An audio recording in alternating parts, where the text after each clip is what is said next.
नमस्कार, पहाड़ प्रभात देख रहे हैं आप और आपके साथ मैं हूं कौशल सेठ। बुलेटिन की शुरुआत करेंगे इस वक्त की बड़ी खबर के साथ। कोरोना से जुड़ी ये बड़ी खबर है। उत्तराखंड में मिले हैं 66 नए कोरोना के मरीज।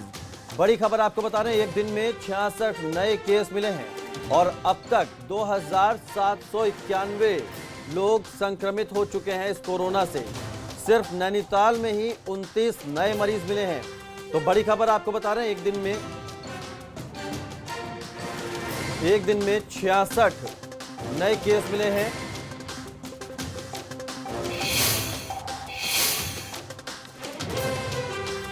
और अब उत्तराखंड में 827 फिलहाल एक्टिव केस हैं और इसमें 37 लोगों की मौत हो गई है। अब तक 2791 कुल आंकड़ा नैनीताल उत्तराखंड का बता रहे हैं। सिर्फ नैनीताल में 29 नए मरीज मिले हैं। एक दिन में 66 नए केस मिले हैं उत्तराखंड से। ये कोरोना का अपडेट, बड़ी खबर आपको बता रहे हैं। और एक्टिव केस की बात करें तो 827 एक्टिव केस हैं और 37 लोगों की मौत हो गई। रवि केंदुरा हमारे संवाददाता इस खबर पर ज्यादा जानकारी के साथ जुड़ गए। रवि, 66 नए कोरोना मरीज मिले हैं, लेकिन साथ ही जो एक्टिव केस हैं वो भी मतलब ज्यादा अगर आंकड़ा कहा जाए तो उनका सीमित है। क्या जानकारी है आपके पास? जी देखिए, लगातार जिस तरीके से कोरोना के मामले बढ़ते जा रहे हैं उत्तराखंड में, तो इसी को देखते हुए कल की भी अगर हम बात करें तो कल भी 66 नए मामले आए हैं। और फिर से एक बार हम देख रहे हैं कि 2 दिन से नैनीताल में जो आंकड़े हैं वो बढ़ने लगे हैं। तो लगातार इस तरीके की संख्या बढ़ रही है। लेकिन अब एक नई बात ये भी है कि जो कुछ हाईटेक मशीनें आनी है जिसमें कि ज्यादा से ज्यादा सैंपलिंग हो सकेगी और उसमें ज्यादा रिजल्ट आएंगे। और इसके साथ ही अब जो देहरादून है जिसको 2 दिन तक बंद रखा जा रहा था, वो 2 दिन बंद रखना भी अब अगले हफ्ते से नहीं होगा। और इसके साथ ही आज जो मार्केट का समय है उसको बढ़ा दिया गया है, जो कि 8 बजे तक रहेगा। तो साथ ही मॉर्निंग वॉक करने वालों पर भी कोई पाबंदी नहीं होगी। तो रियायतें दी जा रही हैं, लेकिन प्रदेश में ये देखा जा रहा है कि जो संख्या है वो कम नहीं हो रही है और संख्या धीरे धीरे बढ़ती जा रही है। हालांकि नैनीताल में जो 29 नए मामले आए हैं, पहले तो प्रवासी जो आए थे उनकी वजह से आंकड़ा एकदम से बढ़ा था। अब इन 29 लोगों के बारे में क्या जानकारी मिल पा रही है? जी देखिए, जो नैनीताल से जो मामले आए हैं ये इनकी भी ट्रैवल हिस्ट्री है। हालांकि कुछ मामले ऐसे हैं जिनका कोई सोर्स नहीं है और ऐसा नहीं है कि कोई कम्युनिटी संक्रमण हुआ। लेकिन अभी फिलहाल जो लगातार जिस तरीके से मामले सामने आ रहे हैं उन मामलों को देखते हुए, क्योंकि पहले के आने से ही वहाँ पर आंकड़ा बढ़ा था, लेकिन अभी भी कुछ लोग हैं जो लगातार घर वापसी कर रहे हैं। क्योंकि महाराष्ट्र और दिल्ली में हालात अब ठीक नहीं है। लोग एक बार रुक गए थे, लेकिन अब फिर से जो है उत्तराखंड वापसी हो रही है। तो ऐसे में फिर से मामले बढ़ेंगे, ऐसे एक आंकलन लगाया जा रहा है। बहुत शुक्रिया रवि आपका तमाम जानकारी के लिए। तो बड़ी खबर आपको बता रहे हैं, नैनीताल में ही 29 नए मरीज मिले हैं। उत्तराखंड में 66 नए केस सामने आ चुके हैं। अब तक 2791 संक्रमित मरीज हो चुके हैं उत्तराखंड में। हालांकि 827 एक्टिव केस हैं और 37 लोगों की मौत हो चुकी है।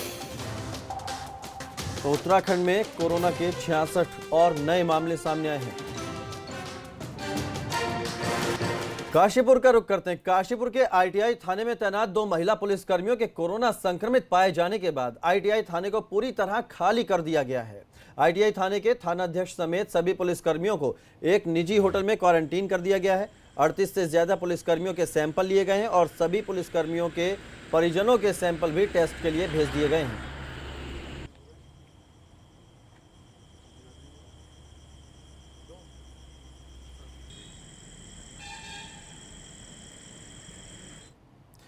आगे बढ़ते हैं। उत्तराखंड में बाजार खुलने के समय में अब बदलाव किया गया है। राज्य सरकार ने 1 घंटे और समय बढ़ा दिया है। तो देहरादून के लोगों को ये बड़ी राहत मिली है। अगले हफ्ते शनिवार और रविवार को भी बाजार खुलेगा। राज्य सरकार ने 1 घंटे और समय बढ़ा दिया। बाजार रात 8 बजे तक खुल सकेंगे। अभी तक राज्य में 7 बजे तक ही दुकानें खोलने की इजाजत थी। साथ ही मॉर्निंग वॉक करने वाले लोगों के लिए भी ये अच्छी खबर है कि मॉर्निंग वॉक पर जाने वालों को सुबह के वक्त अब कोई रोक नहीं होगी।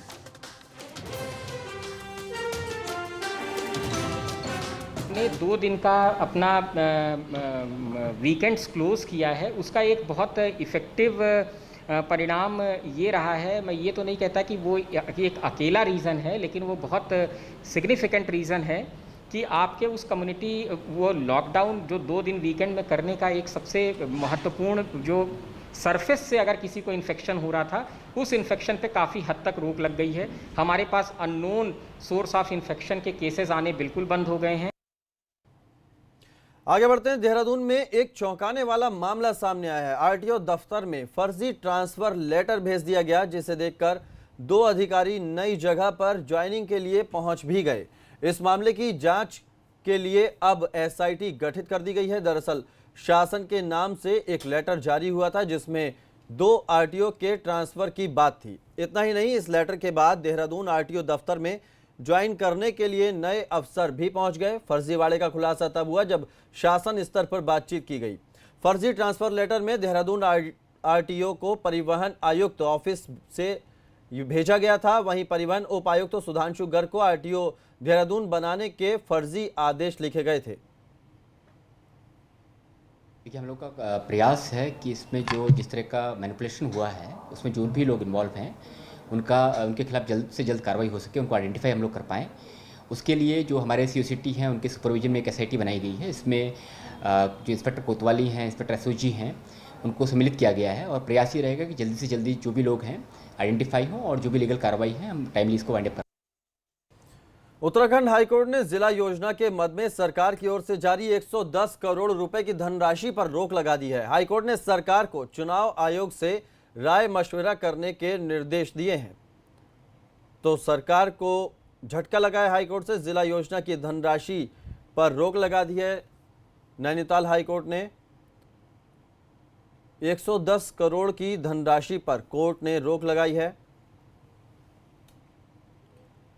सरकार ने ये 110 करोड़ की राशि जारी की थी। जिला योजना से जारी हुई धनराशि पर रोक लगा दी गई है हाईकोर्ट की ओर से।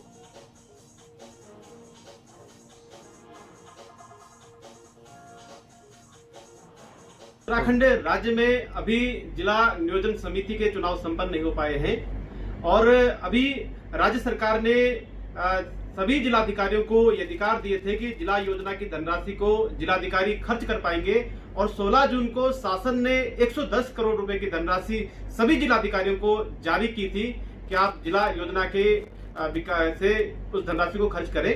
इस संदर्भ में मैंने माननीय उच्च न्यायालय नैनीताल में जनहित याचिका दायर की और मैं बहुत धन्यवाद देता हूं माननीय उच्च न्यायालय का और जिन्होंने कि इस फैसले पर रोक लगा दी है।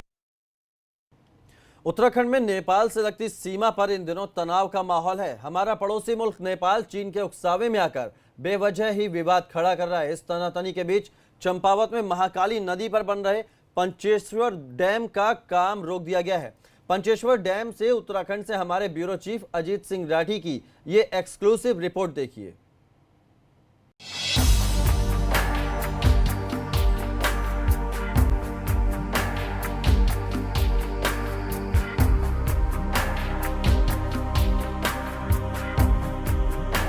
भारत और नेपाल के रिश्तों में आई कड़वाहट अब महाकाली नदी के इस पानी में घुल चुकी है।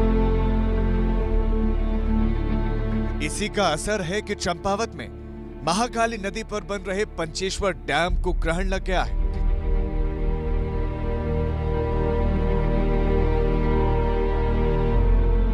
भारत और नेपाल के बीच हुए तनाव को देखते हुए डैम का काम रोक दिया गया है।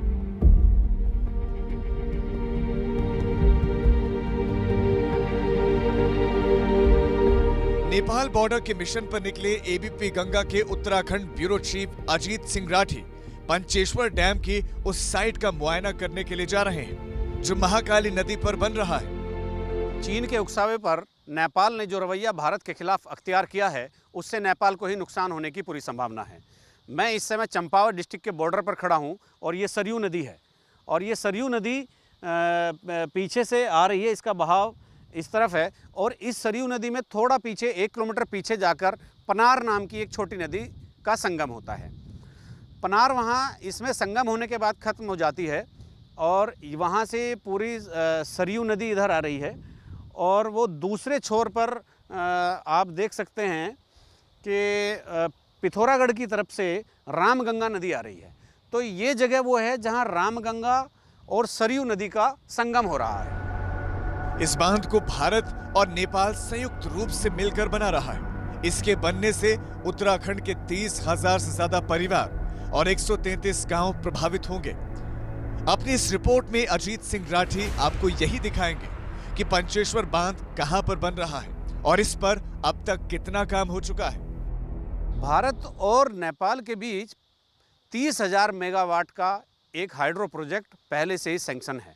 उसका सर्वे हो चुका है। जहां हम खड़े ये डूब क्षेत्र है और हालांकि वो यहाँ से करीब 50 से 60 किलोमीटर आगे है, लेकिन चूंकि झील बहुत बड़ी बनेगी, 30,000 मेगावाट बिजली का उत्पादन होना प्रस्तावित है, तो इसलिए ये एरिया भी, ये गांव भी डूब क्षेत्र में शामिल है। यहाँ सर्वे हो चुका है। यहाँ पेड़, घर, आदमी सभी की गिनती हो चुकी है कितने हैं। अब इससे आगे की स्थिति पर बढ़ना है और वो जो ड्राफ्ट तैयार हुआ है उसमें भारत और नेपाल का ये संयुक्त उपक्रम होगा हाइड्रो प्रोजेक्ट।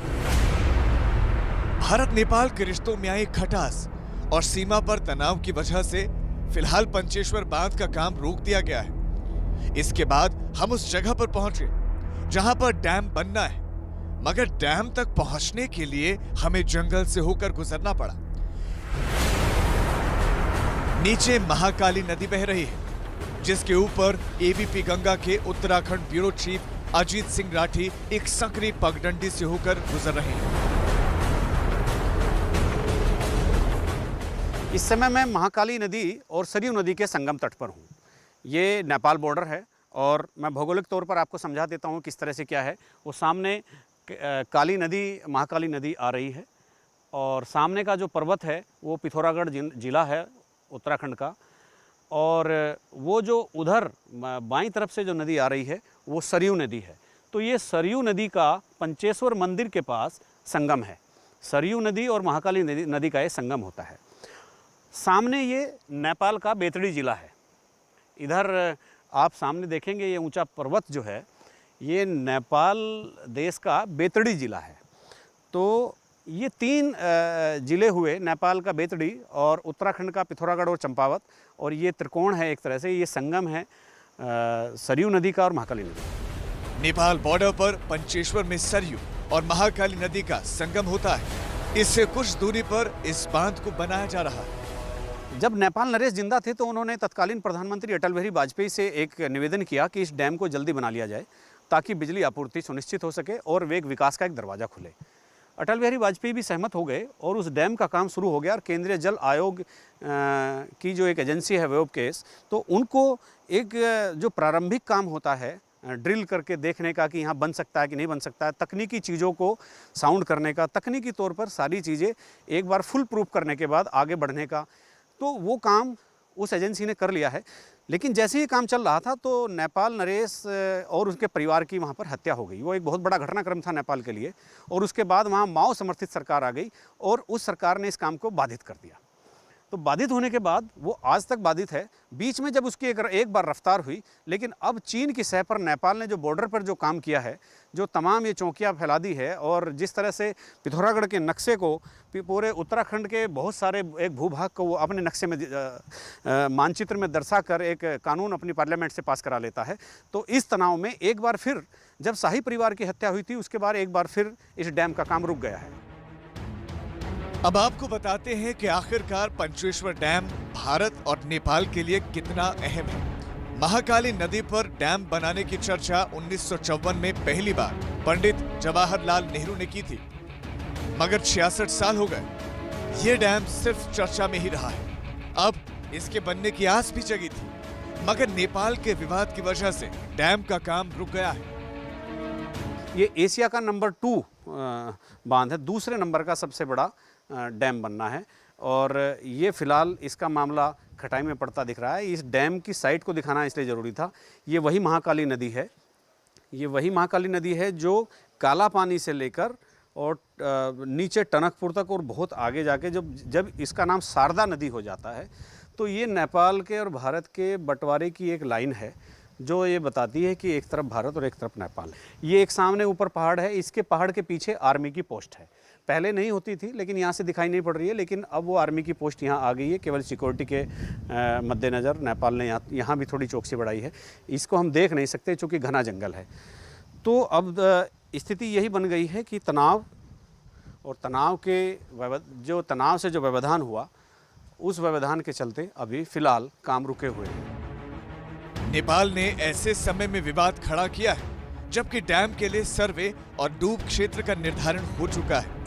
डैम के साइड पर नेपाल और भारत की तरफ से सुरंग भी बन रही है। कई किलोमीटर पैदल रास्ता नापने के बाद हम इस डैम की साइड तक आए हैं और मैं आपको दिखा देता हूं कि वो सामने एक सुरंग आपको दिखाई दे रही होगी, तो वो भी डैम का ही पार्ट है। डैम का जो कंस्ट्रक्शन है उसका पार्ट है। वो नेपाल की तरफ से वो काम चल रहा है, लेकिन पहले कोरोना और अब सरहद पर तनाव के चलते काम फिलहाल बंद हो गया है। वो सुरंग है और वो डैम के ही जो डैम का कंस्ट्रक्शन होगा उसी में एक सहयोग के लिए एक बहुत ज़रूरी वो उस सुरंग का बनाया जाना है, इसलिए वो वहाँ पर बनाई जा रही है, लेकिन वो अभी निर्माणाधीन है।